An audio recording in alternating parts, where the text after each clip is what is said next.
Vamos a dar comienzo ahora a la sesión de preguntas.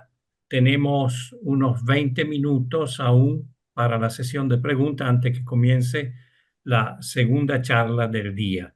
Los participantes que quieran formular sus preguntas pueden hacerlo por escrito utilizando el chat de la reunión, pues, realmente. Tenemos Miguel Antón, Miguel Antón, que ha levantado la mano. Por favor, puede activar su micrófono y hacer su pregunta al doctor Alonso. Muy buenas tardes, doctor Romero. Buenas tardes. Muy interesante uno de los problemas críticos que tiene la construcción, como es el caso de las humedades. Le quiero comentar, a manera de comentario, yo trabajo en el Centro de Estudios de Corrupción de la Universidad del Zulia y a nosotros se nos ha presentado muchos casos en edificaciones, sobre todo a nivel en los sótanos, como está por debajo del nivel, digamos, del terreno, de la calle, algo así. No es porque esté por debajo de cero, sino porque allí más o menos en Maracaibo, pues la altura está de 50 a 100 metros sobre el nivel del mar. Pero hay venas o vetas de agua que vienen desde el lago y que inclusive a 3, 4 kilómetros de distancia aparecen humedades muy críticas, porque esas vienen con agua que contienen cloruros. Y entonces hay que hacer un rediseño allí para sacar esa humedad y hace un desastre en todo lo que son las fundaciones, sobre todo en las columnas, porque al ingresar el cloruro sube por capilaridad, lo que usted estaba mencionando ahí, alrededor de 80 centímetros, hasta metro y medio más o menos puede llegar, y aquellas columnas explotan. Entonces no es fácil resolver esos problemas allí porque hay que muchas veces cambiar, o sea, remover toda la parte del concreto que está allí, que está afectado, irse por detrás de la cabilla, si ha quedado cabilla, colocar productos, pero no es fácil evitar de que sirva la capilaridad, por lo que entonces hay que rodear todas esas zonas, hacer cortes y colocar tuberías con unos agujeros de manera tal que la humedad entre por el lado de abajo para que no siga afectando mucho el material, porque no hay otra forma de resolver allí, digamos, por más que le coloques algún tipo de aditivos al concreto, el problema continúa a lo largo, ¿no? Simplemente como de esa manera un comentario diciendo que sobre todo en el lago Maracaibo me imagino que también muchas construcciones de todas las instalaciones de edificaciones, sobre todo recreativas que hay al norte de Venezuela, lo que es todo el estado Falcón y lado de Puerto Cabello, Oriente, bien, está pasando por situaciones similares. Y entonces aún la humedad allí es más crítica todavía, ¿no? No Simplemente sé le si quería el profesor mencionar Alonso eso, doctor quiere Roberto. comentar eso. Bueno, allá en Maracaibo, el problema es que el nivel freático está muy alto. Exacto, Y el problema no es solamente el nivel freático, porque el nivel freático puede no llegar hasta la edificación, pero el agua sube por capilaridad en el propio terreno. exacto. Y entonces el agua va a llegar necesariamente ahí. Ahora, claro, también hay esas vetas de agua que circulan, porque yo recuerdo, claro, eso hace muchos años, cuando se construyó la central telefónica de las Delicias, Ok, ¿ah? Que esa central telefónica, el proyecto se hizo con una losa de fundación. O sea, ahí no hay fundaciones aisladas, ni pilotos, ni nada de eso. Una losa de fundación. Y cuando se estaba haciendo, precisamente salió agua. Agua que no era del nivel freático, sino agua de esas escorrentías que se, exacto. que se, que se producen. allá. ¿No? Entonces, Exacto, claro, hubo que desviar el agua, pero ahí el agua se desvió eh, utilizando drenaje francés. ¿No? Se hizo un drenaje francés con piedra eh, para desviar el agua de la zona donde iba a estar la fundación y, y el agua pues se resolvió de esa manera, ¿no? Pero eso no resuelve el problema de la humedad ascendente, exacto, porque el terreno sigue húmedo. ¿No? correcto. Entonces, allí la única solución en esas zonas donde se va a suponer, a prever, pues que siempre va a haber la posibilidad de la humedad ascendente, es en crear sistemas para cambiar la dirección la dirección del flujo de agua. Porque el agua eh, forma dipolos y esos dipolos están en la humedad ascendente, están orientados todos con el negativo hacia arriba, de tal manera que el agua sube. Si uno le pone un sistema que puede ser eléctrico o que puede ser magnético y que le cambia la dirección desordena esos dipolos, que no queden todos orientados hacia arriba, eh, evita la humedad ascendente. Pero eso implica, si se hace por electroosmosis, como acabamos, vimos hace rato, implica colocar cables por todos lados, ¿no? Pero si se hace con el magnetismo, que se desordenan los dipolos, entonces puede ser más sencillo, más práctico, ¿no? Pero siempre implica pues hacer un estudio, un análisis para ver dónde se van a poner los aparatos que van a crear ese magnetismo. Pero esas son las únicas soluciones, porque es que no hay manera de poder ir en contra de algo que es natural. El agua está ahí y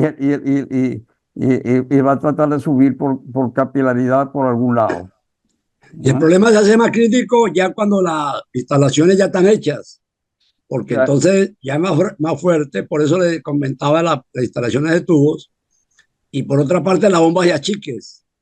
Pero allá a veces hay sótanos que suben hasta casi medio metro, los carros por debajo agarran agua y si no se trata a tiempo, es rápidamente la corrosión, ¿no? sí, Porque eso es agua sí. Muy salina. bien, no vamos a hacer conversación porque hay muchas Ok, preguntas más. gracias, doctor. Un Disculpe, Miguel placer. Antonio.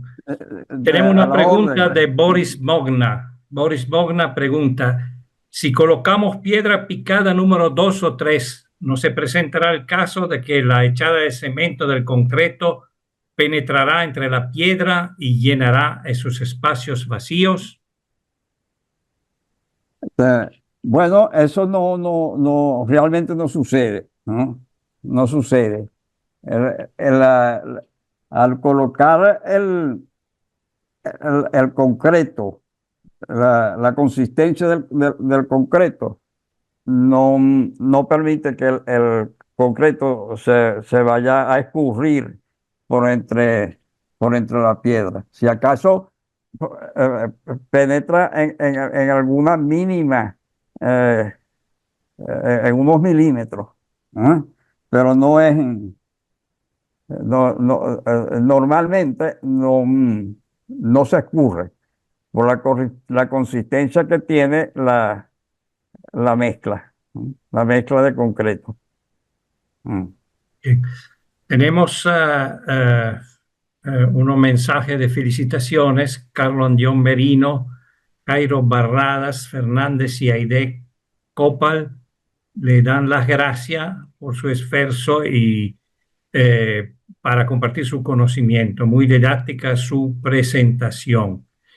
Aurora Piña pregunta si puede tener acceso a la presentación. Le recordamos a Aurora y a todos los demás participantes que todas estas presentaciones se han grabado y se colocarán en el canal YouTube de la academia. Habrá que esperar una semana, máximo 15 días, para que puedan editarse y colocarse en el canal YouTube de la academia. Hay una pregunta de Carlos Andión que dice: en ambiente marino, ¿qué materiales de revestimiento utilizar? Profesor Alonso. Bueno, la profesora Oladis cuando trató el tema pues, del ambiente marino, ya habló pues de cómo tratar esos casos, ¿no? Pero en los ambientes marinos, naturalmente, hay muchos productos. Hoy en día, ¿no? Hay muchísimos productos que se han elaborado, ¿no? que, que son aditivos para el concreto y que se le pueden poner al concreto cuando se ve que el ambiente es demasiado pues, influyente en esa zona, ¿no? Pero, pero también se puede usar revestimiento. También se puede usar revestimiento. O sea, no necesariamente hay que tratar el concreto. Se pueden usar frisos con estos aditivos que son eh, para evitar el ataque de los cloruros, principalmente que son los que hay en las zonas esas marinas, ¿no?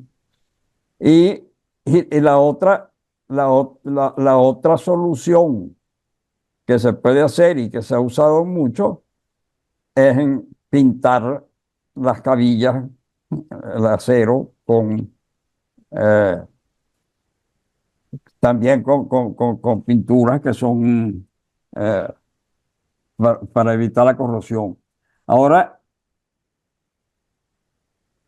el recubrimiento, una de las cosas fundamentales y básicas para estas cosas es el recubrimiento, porque el concreto tiene pues esa característica de proteger al acero de cualquier corrosión. Pero también hay que tener cuidado con los espesores de revestimiento, porque si se usa un revestimiento muy grueso, por ejemplo, más de 7 centímetros, entonces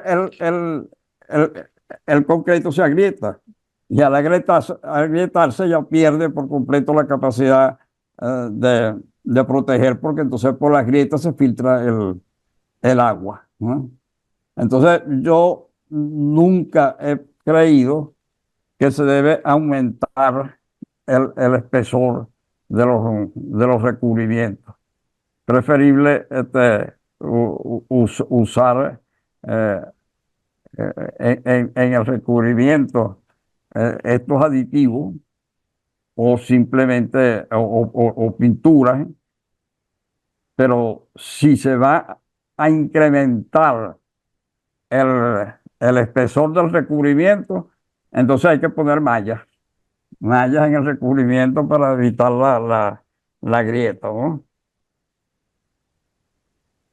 Bien, tenemos aún varias preguntas y nos quedan solo 5 minutos.